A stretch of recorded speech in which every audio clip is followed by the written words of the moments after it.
Hello student, good morning. Last lecture हमने exercise 7.3 start किया था, उसमें से मेरे ख्याल से एक ही क्वेश्चन लिया था, फॉर्मुलेशन ऑफ एलपीपी प्रॉब्लम। ठीक है ना, एक क्वेश्चन तो अपना हो गया था। अभी क्वेश्चन नंबर 4 देखेंगे। A printing company prints two types of magazine A and B.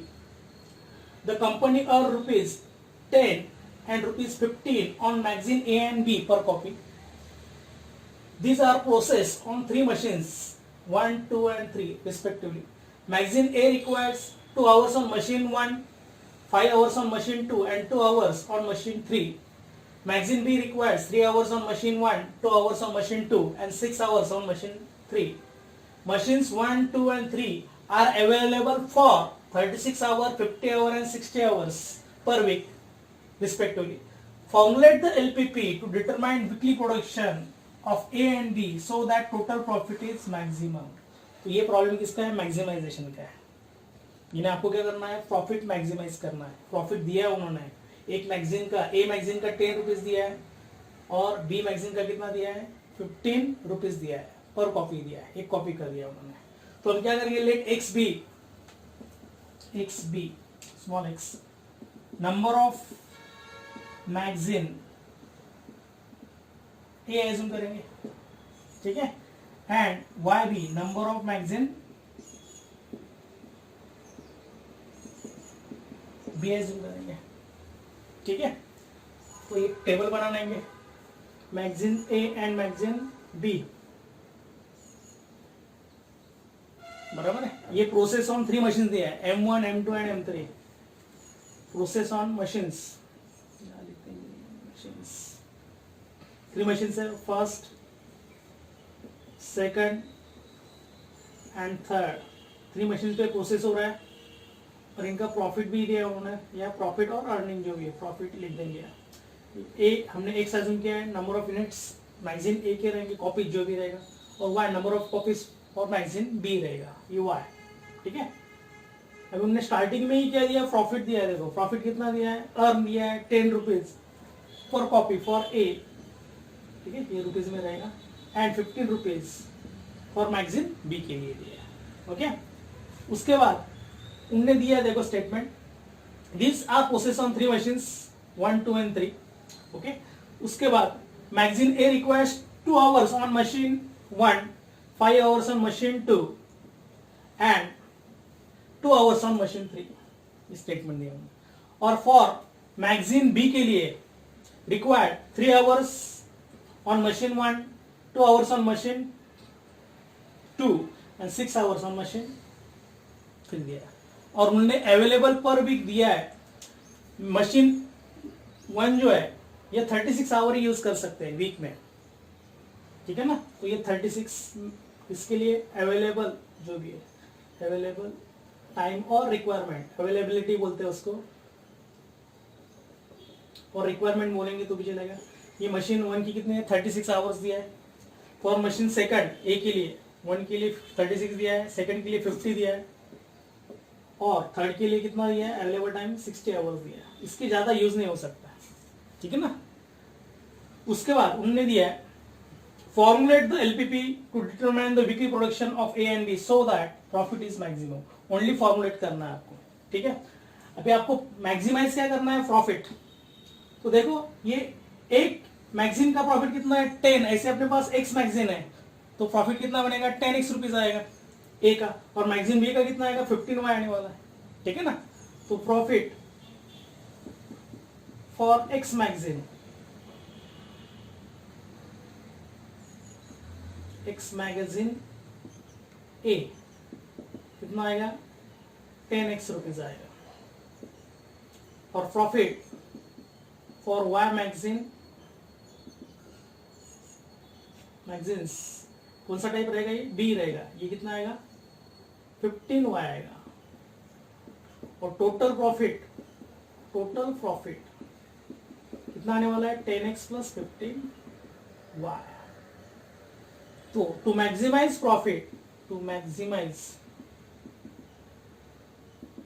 Profit, z is equal to कितना आने वाला है? 10x plus 15y।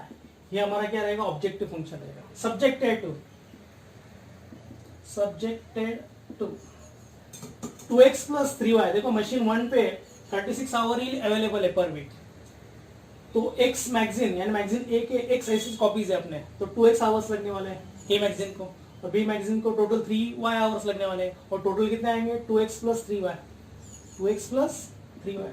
और ये मस्ट भी क्या रहेगा, लेस देन इक्वल्स टू 36, इससे ज्यादा तो यूज नहीं हो सकता।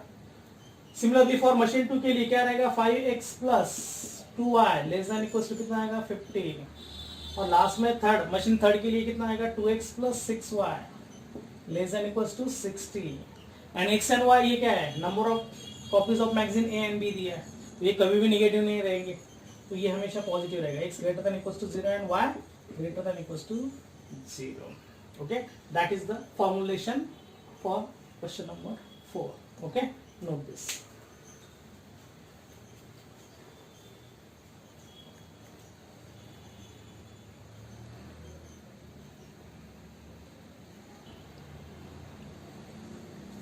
देखो अभी question number 7।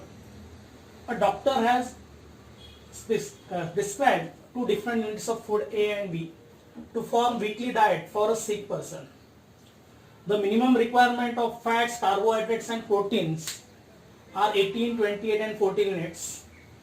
1 unit of food A has 4 units of fats, 14 units of carbohydrate and 8 units of protein. 1 unit of food B has 6 units of fats, 12 units of carbohydrates and 8 units of protein. The price of food A is rupees 4.5 per unit and for food B is rupees 3.5 per unit. Form the LPP so that the sick person diet meets the requirement at minimum cost. तो आपको क्या करना है, cost minimise करना है, आपको क्या करना है, कॉस्ट मिनिमाइज करना है।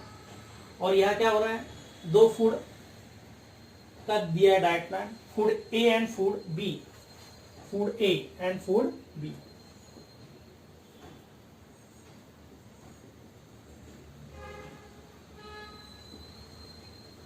फूड, इसमें कंटेंट भी दिया है,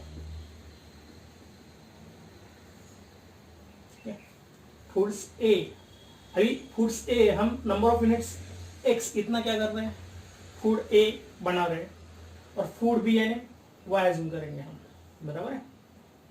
और इस फूड में ए और बी में 3 कंटेंट यूज होते हैं, कौन से, fats, carbohydrate and proteins. Fats, carbohydrates and protein. और स्टार्टिंग में उन्होंने मिनिमम रिक्वायरमेंट दिया है, देखो इसमें, देखो वहां स्टार्टिंग में ही दिया है, सिक पर्सन द मिनिमम रिक्वायरमेंट दिया है, मिनिमम रिक्वायरमेंट यह दिया है, रिक्वायरमेंट स्टार्टिंग में ही दिया है उन्होंने। रिक्वायरमेंट क्या दिया है, सिक पर्सन का मिनिमम रिक्वायरमेंट प्रोटीन कम से कम 18 होना चाहिए, कम से कम 28 यूज करना है कम से कम, और 14 क्या यूज करना है, प्रोटीन यूज करना है, कम से कम 28 कार्बोहाइड्रेट यूज करना है, फैट्स 18 यूनिट्स यूज करना है कम से कम, और प्रोटीन 14 यूनिट, ये स्टार्टिंग में ही दिया उन्होंने, ठीक है। उसके बाद उन्होंने दिया, देखो 1 unit of food A has 4 units of fats, 14 units of carbohydrates and 8 units of protein. ये दिया है 1 यूनिट फॉर फूड ए के लिए, and 1 unit of food B के लिए 6 यूनिट फैट्स दिए, 12 यूनिट्स कार्बोहाइड्रेट्स दिए एंड 8 यूनिट्स क्या दिए, प्रोटीन दिया, ठीक है। और उन्होंने अभी कॉस्ट दिया है, कॉस्ट फॉर फूड ए के लिए कितना दिया, 4.5 रुपीज, ठीक है, पर यूनिट, एंड बी के लिए कितना दिया है, 3.5 पर यूनिट दिया, कॉस्टिंग दे दिया उन्होंने, ठीक है। तो यह स्टार्टिंग से ही हम एज्यूम करेंगे, let x be number of units of food A, बराबर है, और y be number of units of food B आ जाएगा, एक्स एंड वाई, ओके। अभी उनने देखो कॉस्ट क्या है, आपको क्या करना है, मिनिमाइज कॉस्ट करना है, ठीक है ना। अभी यहां लिख देंगे कॉस्ट,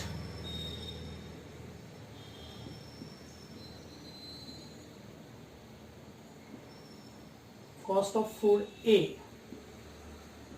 for X units कितना आएगा फॉर एक्स यूनिट्स के लिए 4.5 एक्स रुपीज आएगा, बराबर है।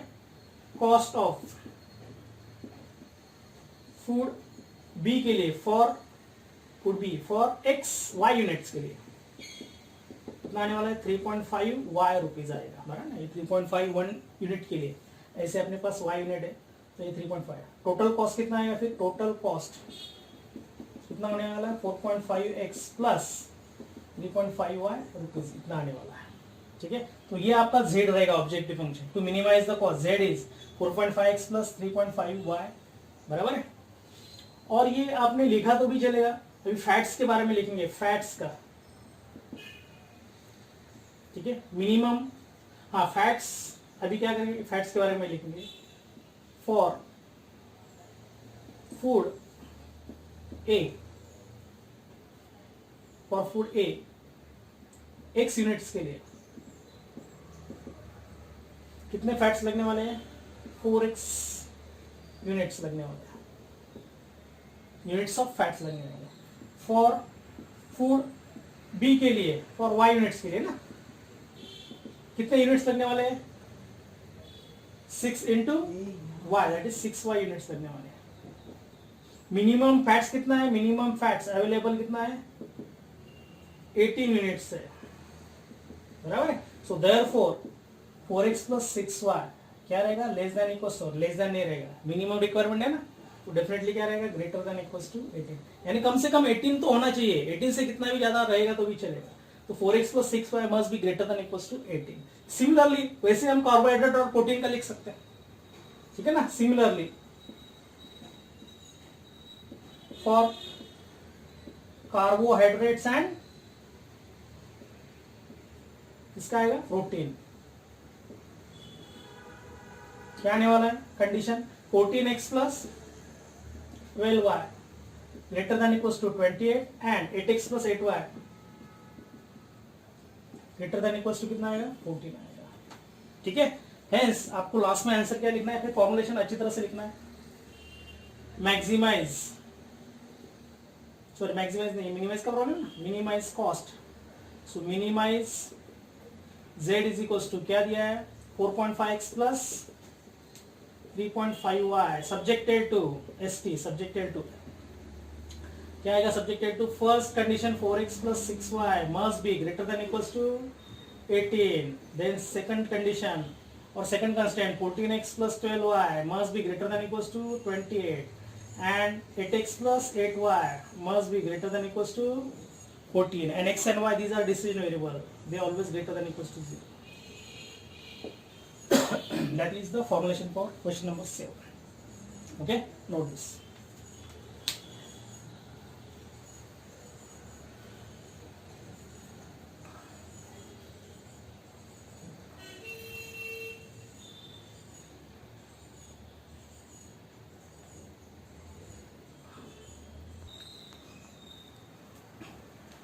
और एक क्वेश्चन ले लेंगे लास्ट वाला, क्वेश्चन नंबर 8 ले लेंगे, second last question of this exercise. If John drives a car at a speed of 60 kilometre per hour, he has to spend ₹5 per kilometre on petrol. यानी जब जॉन ड्राइव करेगा कोई distance 60 kilometre per our से drive करेगा तो उसको ₹5 paid करना पड़ेगा पर kilometre. If he drives at a faster speed 90 kilometre per our, the cost on petrol increases to ₹8 per kilometer, यानी 90 किलोमीटर पर आवर स्पीड बढ़ाएगा, speed suppose 90 kilometre per our रहेगा तो पेट्रोल पे उसको ₹8 पर किलोमीटर स्पेंड करना पड़ेगा। He has only ₹600 to spend on petrol, उसके पास 600 ही है पेट्रोल के लिए, खर्चा पानी के लिए, ठीक है ना। And wishes to travel the maximum distance within an hour, यानी उसको मैक्सिमम डिस्टेंस 1 आवर में, within an hour 1 hour के अंदर आपको क्या करना है, कंप्लीट करना है। Then formulate the above problem as a LPP, यानी आपको मैक्सिमाइज क्या करना है, डिस्टेंस मैक्सिमाइज करना है, ठीक है ना। अभी हम क्या एज्यूम करेंगे, let John drive x kilometre at a speed of 60 kilometre per hour, ठीक है ना। let x be distance covered by John at 60 kilometre per our. ये एज्यूम करेंगे एक डिस्टेंस कवर कर रहा है, कुछ डिस्टेंस 60 किलोमीटर पर आवर से, ठीक है। एंड वाई भी same distance covered by John at 90 kilometre per hour, ठीक है। ये तो एज्यूम करेंगे। और अब इसमें डिस्टेंस क्या करना है, मैक्सिमाइज करना है। To maximize distance, maximise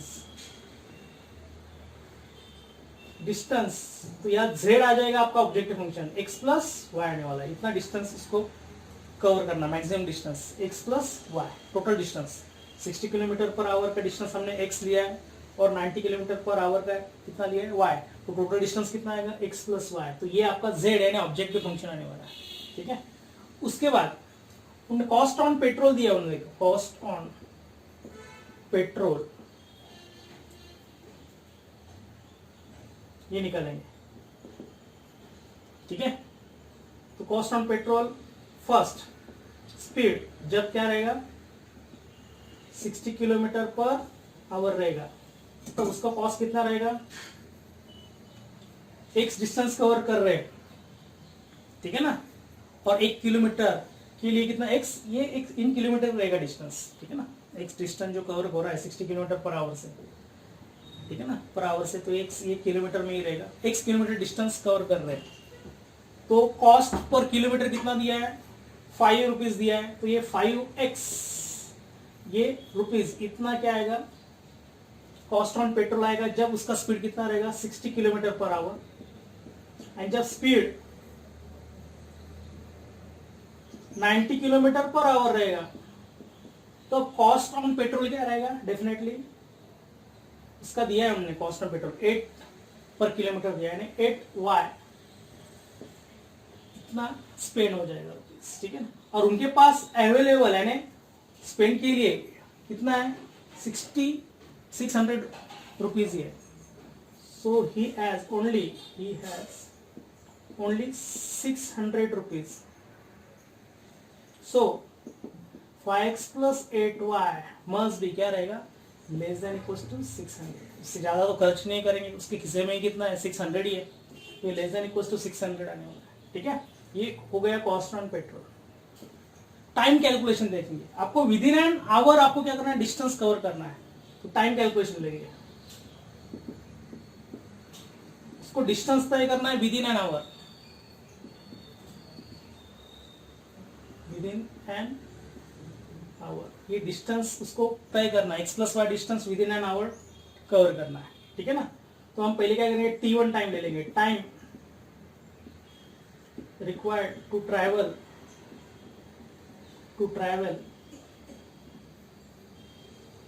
x kilometre, ठीक है ना। Time required to travel x kilometre. अभी स्पीड डिस्टेंस और टाइम का रिलेशन आपको पता है, स्पीड इज इक्वल्स टू क्या होता है, डिस्टेंस अपॉन टाइम। तो टाइम का फॉर्मूला क्या बनेगा, है ना, स्पीड इज इक्वल्स टू क्या होता है, डिस्टेंस अपॉन टाइम। तो टाइम क्या बनेगा, distance upon speed, distance upon speed आएगा, डिस्टेंस अपॉन स्पीड। डिस्टेंस कितना x किलोमीटर और स्पीड कितना है 60 किलोमीटर पर आवर से चल रहा है, तो x अपॉन 60 इतना आवर क्या बनेगा, t1 आएगा टाइम। यानी ये x kilometre distance 60 kilometre per our से जब जाएगा तो उसको टाइम कितना लगने वाला है, x अपॉन 60 आवर लगने वाला है। t2 time required to travel y kilometre, तो ये फिर से आएगा y अपॉन, अभी y किलोमीटर डिस्टेंस कितने स्पीड से चल रहा है वो 90 किलोमीटर पर आवर से, तो y अपॉन 90 कितना आवर लगेंगे। और दोनों मिला के आपको टाइम कितना होना चाहिए, विद इन एन आवर में पहुंचना है, तो t1 plus t2 must be less than equals to 1 hour चाहिए, है ना। विद इन एन आवर यानी 1 और 1 से कम टाइम में आपको पहुंचना है उस जगह।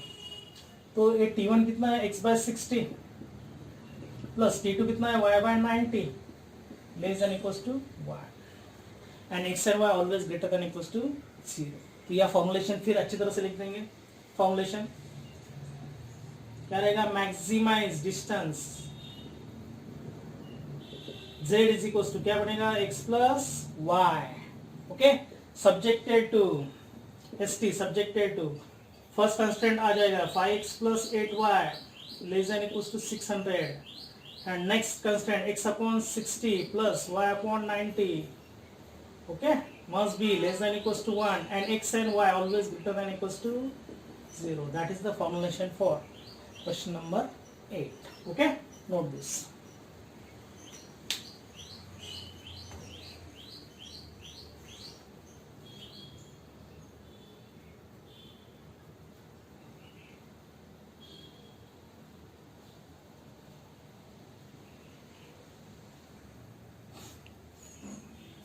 देखो अभी तो 7.3 एक्सरसाइज आपको थ्योरी में नहीं है, ये रिडक्शन यानी आपको ये थ्योरी में पूछने ही नहीं वाले 7.3.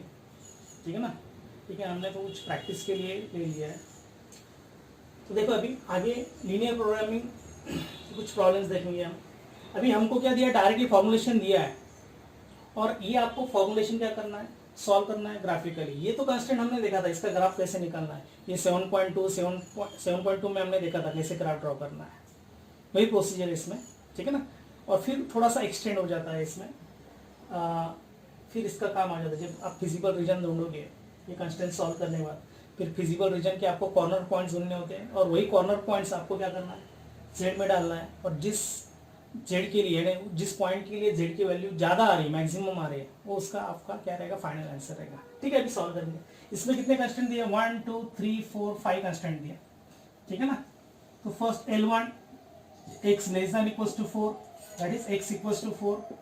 ये लाइन क्या रहेगी, पैरेलल टू y एक्सिस रहेगी, पैरेलल टू y एक्सिस. ठीक है, L2 second line y less than equals to 6, that is x equals to 6. ये लाइन क्या रहेगी, पैरेलल टू y एक्सिस रहेगी, parallel to y axis. Okay, फिर third line x plus y less than equals to 6, that is x plus y equals to 6. अब इसमें क्या करना है, ये लाइन प्लॉट करना है, तो आपको point on x axis and y axis निकालना है. Let a and b point on x axis and point on y axis ले लेंगे. 0 0, तो जो y 0 डालेंगे तो x कितना आने वाला है, 6 आने वाला है. तो 6,0 ये फर्स्ट पॉइंट आएगा. Point on x axis, point on y axis, अभी x 0 डालेंगे तो y की वैल्यू 6 आने वाली है, तो 0,6. ठीक है, और x एंड y ये तो पता ही आपको, L4 x greater than equals to 0, ये राइट ऑफ, इसका पोर्शन क्या रहेगा, राइट ऑफ y एक्सिस रहेगा. और L5 कौन सा है, y greater than equals to 0, इसका क्या रहेगा, above the x axis, portion क्या रहेगा, अबव द x एक्सिस. ठीक है, अभी ग्राफ बनाएंगे इसका. x axis, y axis. ठीक है, ओरिजिन. उसके बाद मैक्सिमम लिमिट x का कितना 6 है और y का भी 6 है, तो 2 के मल्टीपल में लेंगे तो भी चलेगा. 2 4 6. ओके, यहाँ भी ले लेंगे 2 4 एंड 6 ले लेंगे. ओके, फर्स्ट लाइन प्लॉट करनी है, x less than equals to 4 ना, x इक्वल्स टू 4, ये लाइन रहेगी, x इक्वल्स टू, ये पैरेलल टू क्या रहेगा, y एक्सिस रहेगा. ये लाइन L1 रहेगा और इसका पोर्शन कहाँ रहेगा, लेस देन इक्वल्स टू 4, यानी क्या रहेगा, टुवर्ड्स द ओरिजिन रहेगा. इसका पोर्शन टुवर्ड्स द ओरिजिन रहेगा. ठीक है, तो अच्छा एरो दिखा देंगे, ये L1 रहेगी. Line L2 y less than equals to 6, y equals to 6, ये लाइन क्या रहेगी, definitely parallel to x axis रहेगा. ठीक है, ये लाइन रहेगी L2. अब ये 6 से पास हो रही है. ठीक है, इसका पोर्शन कहाँ रहेगा, ये y इक्वल्स टू 6 रहेगी लाइन. ये कौन सी थी, x इक्वल्स टू 4 लाइन थी. अभी y less than equals to 6 दिया है, तो इसका portion again towards the origin रहेगा, नीचे. ठीक है, पहले तो ये एरो दिखा रहे हैं. उसके बाद next line x plus y, third line x plus y less than equals to 6, तो a और b पॉइंट प्लॉट करना पड़ेगा. 6,0 एंड 0,6, ये रहेगा a पॉइंट, ये आएगा b पॉइंट. ठीक है ना, ये ज्वाइन करना पड़ेगा. इसका पोर्शन कहाँ रहेगा, डेफिनेटली टुवर्ड्स द ओरिजिन ही रहेगा less than equals to 6 towards the origin. ये तो ऑलरेडी इस साइड। अभी x greater than equals to 0, ये लाइन पहले लिख देंगे, L3 लाइन है। x greater than equals to 0 right of y axis, ठीक है, and y greater than equals to 0 above the x axis, ठीक है। तो देखो कौन सा क्वाड्रिलेटरल आ रहा है, देखो ओ बी, यहां नाम दे देंगे H, यहां भी नाम देंगे G। देखो ओ बी एच जी ओ, इस क्वाड्रिलेटरल में सब जगह से एरो अंदर इंटरसेक्ट हो रहे हैं, that is the feasible region. यानी फिजिबल रीजन क्या होता है, which satisfied portion which satisfied to all the constant x less than equals to 4, y less than equals to 6, x plus y less than equals to 6 and x and y both greater than equals to 0, सभी constant इस area को ही satisfy करने वाले हैं, ठीक है ना। इन्हें कॉमन रीजन लेना होता है सबका। इंटरसेक्टिंग एरो इंटरसेक्ट हो रहे हैं, यानी क्या हो लेना है, इन सब कंस्टेंट का इंटरसेक्टिंग एरिया लेना है आपको, ठीक है ना। तो O B H G is the feasible region आएगा, ठीक है। तो ये इंपॉर्टेंट स्टेप है, आपको पहले फिजिबल रीजन ढूंढना है, ओके। तो यह रीजन देना पड़ेगा, यह लिखना पड़ेगा, therefore the shaded region, shaded region कौन सा है, O B H G, O B H G is the solution set और फिजिबल रीजन, ओके। उसके बाद अभी क्या करना है आपको, ये जो फिजिबल रीजन आ रहा है ओ बी एच जी, इसके कॉर्नर पॉइंट्स ढूंढने हैं आपको, यानी ओ बी एच और जी के क्या ढूंढने हैं आपको, कॉर्नर पॉइंट्स ढूंढने हैं। और जो कॉर्नर यानी कॉर्नर पॉइंट्स आपको पता है वो लिख देंगे। ओरिजिन के पता है 0 0, बी के भी पता है, पॉइंट ऑन वाई एक्सिस दिया है दैट इज 0,6 आएगा।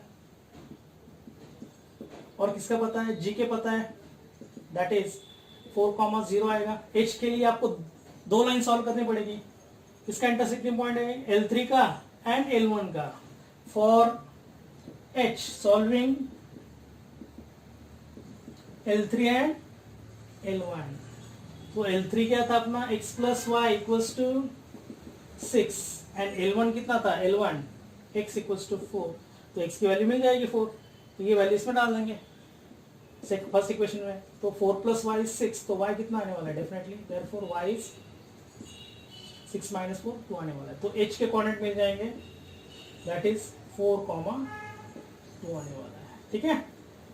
तो क्या करना है, पहले आपको कंस्टेंट का ग्राफ बनाना है, ग्राफ से आपको क्या करना है, फिजिबल रीजन ढूंढना है। फिजिबल रीजन ढूंढने के बाद आपको corner points of feasible reason ढूंढना है, जो हमने अभी ढूंढे ओ बी, जो ग्राफ से आपको पता चल रहा है वो डायरेक्टली लिख देंगे। और जो दो लाइन का इंटरसेक्टिंग पॉइंट आ रहा है वो पॉइंट अलग से ढूंढ लेंगे। अभी एच दो लाइन का इंटरसेक्टिंग पॉइंट है, इसलिए नाम देना जरूरी है। L3 एंड कौन सा सॉल्व करना है तो उन्हें पता चल जाता है। तो L3 एंड L1 सॉल्व करेंगे तो आपको तुरंत H मिल जाएगा, O भी मिल रहा है 4,2।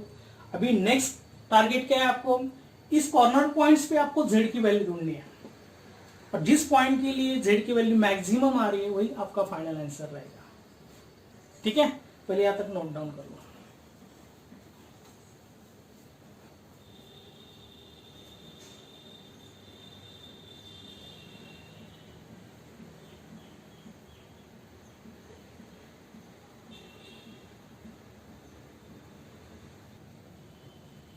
ठीक है, देखो अभी सबसे इंपॉर्टेंट पार्ट बचा है इसमें।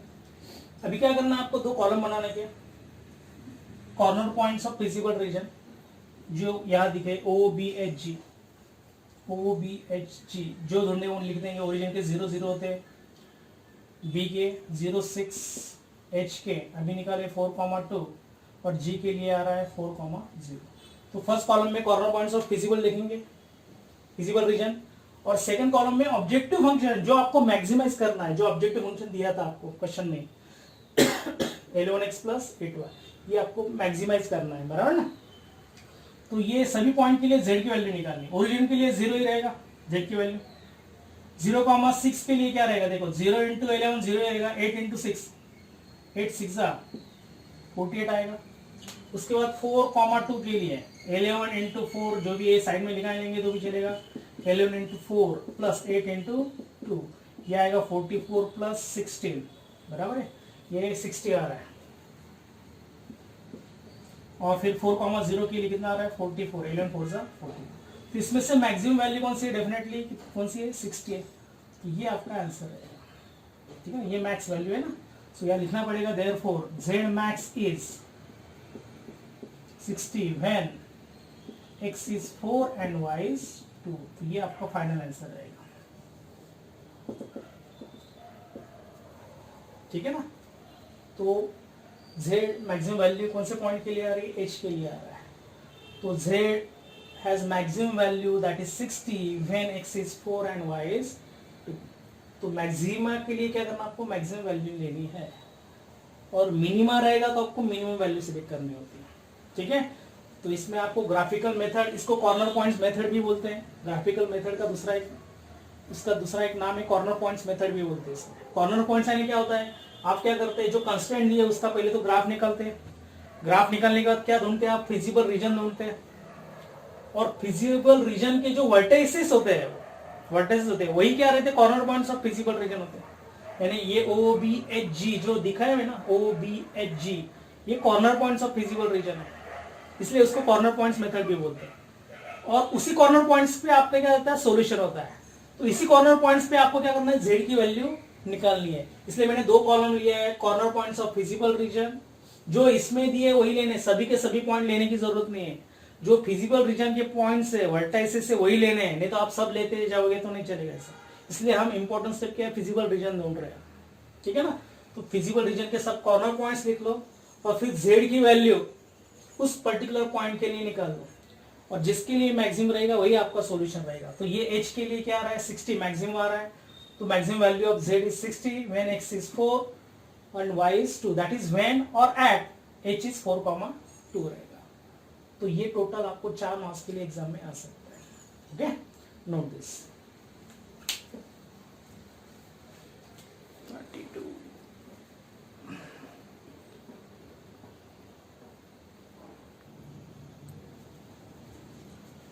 देखो अभी question number 2, maximum z is 4x plus 6y subjected to constant दिया है 3x plus 2y less than equals to 12, x plus y greater than equals to 4, x and y greater than equals to 0।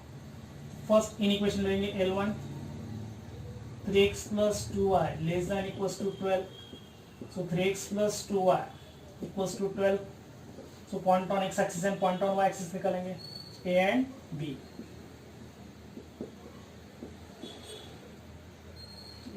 नीचे लिखेंगे ए and B, तो first line आ जाएगी। उसके बाद अभी आपने जो एक्सरसाइज 7.2 मैंने सीखा था, इक्वेशन इन इक्वेशन लिखना है, इक्वेशन पे पॉइंट्स ऑन एक्सिस लिखा तो भी चलेगा, नो प्रॉब्लम, इसी फॉर्म में लिखेंगे तो भी चलेगा। पहले लिख देंगे इन इक्वेशंस, फिर आ जाएगा इक्वेशंस जो भी रहेगा, points on axis, points on axis, okay, no problem. First L1 कौन सा दिया है, 3x plus 2y less than equals 12, that is 3x plus 2y equals to 12, point on axis a and b point, ठीक है। x axis के लिए y 0 डालेंगे तो 3x is 12 आ जाएगा, तो डेफिनेटली x कितना आएगा 4 आ जाएगा, 4,0। फिर x 0 डालेंगे तो y कितना आएगा 2y is 12, तो 6 आ जाएगा y की वैल्यू 0,6, और इसका पोर्शन कहाँ रहेगा, ये लिखेंगे तो भी चलेगा, no problem, that is origin side, less than equals to positive है तो कौन सा साइड रहेगा, ओरिजिन साइड, ठीक है।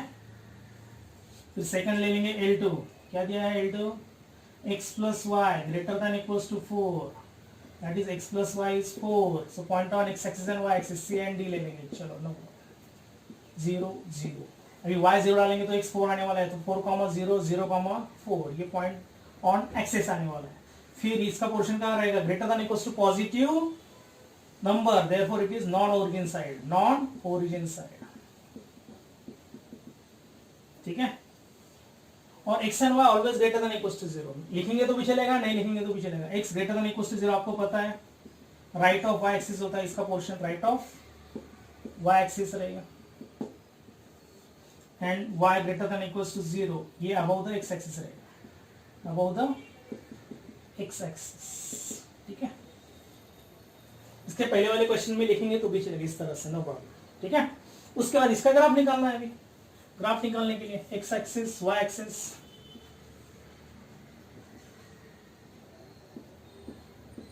X axis, okay, y axis लेंगे। अभी मैक्सिमम लिमिट कितना आ रहा है, एक्स कोऑर्डिनेट का 4 ये आ रहा है, और वाई कोऑर्डिनेट 6 आ रहा है, तो वही लेंगे 2 4 6, 2 4 एंड 6, यहाँ वही लेंगे 2 4 एंड 6 लेंगे, ठीक है। तो फर्स्ट लाइन प्लॉट करनी है आपको, A B 4,0 A point and B 0,6 ये रहेगा बी पॉइंट। ये ज्वाइन कर देंगे ए बी, डेफिनेटली L1, ये लाइन कौन सी रहेगी, L1। इसका पोर्शन कहाँ रहेगा, डेफिनेटली ओरिजिन साइड दिया है ये, टुवर्ड्स द ओरिजिन, तो ये 2-4 एरो दिखा देंगे, ठीक है। उसका सेकंड लाइन प्लॉट करेंगे, सी डी 4004, ये आएगा, ए एंड सी पॉइंट एक ही है, और उसके बाद 04 ये पॉइंट, ठीक है, ये रहेगा डी, तो सी और डी ज्वाइन कर देंगे,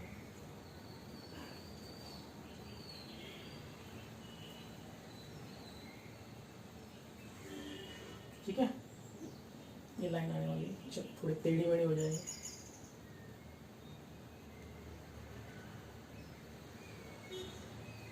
ओके।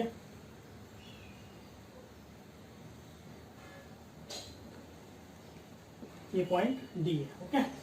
इसका पोर्शन कहाँ रहेगा, देखो x plus y greater than equal to 4, non origin side यानी अपवर्ड साइड में रहेगा, ये ऊपर रहेगा इस लाइन का पोर्शन, ठीक है। अब x greater than equal to 0 right of y axis रहेगा, तो ये राइट ऑफ वाई एक्सिस, ठीक है। और y greater than equal to 0 above the x axis, तो देखो ट्रायंगल कौन सा फॉर्म हो रहा है, देखो ए डी बी, इस ट्रायंगल में देखो सब जगह से एरो अंदर इंटरसेक्ट हो रहा है, तो यही ट्रायंगल आने वाला है ए डी बी, ये आपका फिजिबल रीजन आने वाला है। देखो ये ओ ए डी, ये ट्रायंगल भी नहीं आने वाला है, इसमें दो साइड से ये एरो अंदर इंटरसेक्ट हो रहे हैं, थर्ड उसके अपोजिट जा रहा है, ठीक है ना।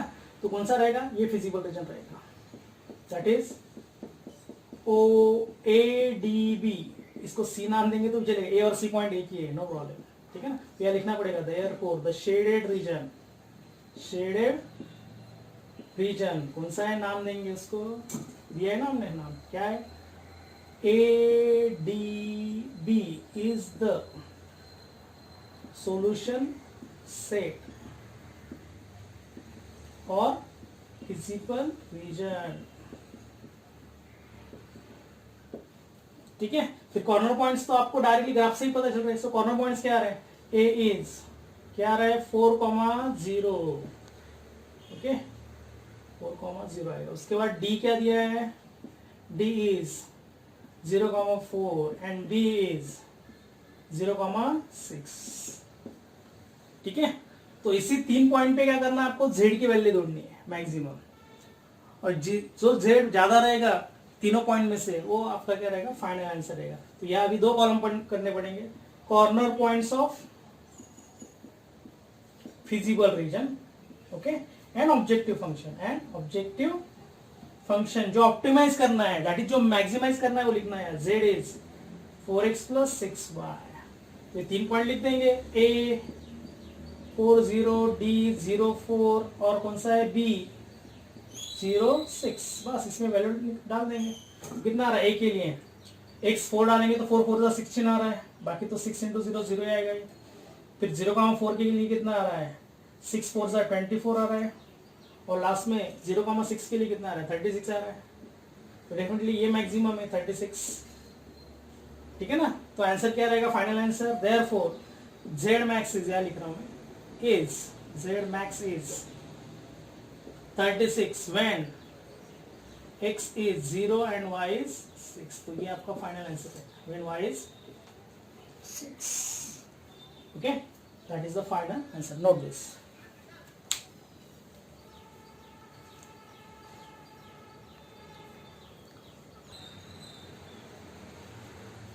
ठीक है, तो हम नेक्स्ट लेक्चर में और मेरे ख्याल से 4-5 क्वेश्चन कंटिन्यू कर लेंगे, फिर ये मेरे ख्याल से चैप्टर भी आपका खत्म हो जाएगा, फिर एमसीक्यू लेंगे, okay. Till then goodbye, have a nice day.